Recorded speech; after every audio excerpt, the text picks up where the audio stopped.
हर साल की तरह इस साल भी एसोसिएटेड प्रेस ऑफ पाकिस्तान में क्रिसमस बहुत ही अच्छे तरीके से मनाया जा रहा है। हमारे सारे क्रिश्चियन कम्युनिटी को और यहाँ के एम्प्लॉयज़ को हैप्पी क्रिसमस।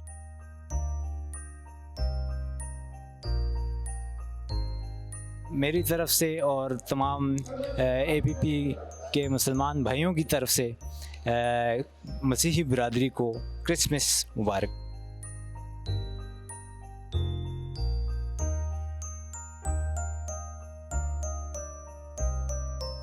तमाम क्रिश्चियन भाइयों को हमारी तरफ से हैप्पी क्रिसमस जी। मैं अपने क्रिश्चियन बहन भाइयों को क्रिसमस के मौका पर मुबारकबाद पेश करता हूँ।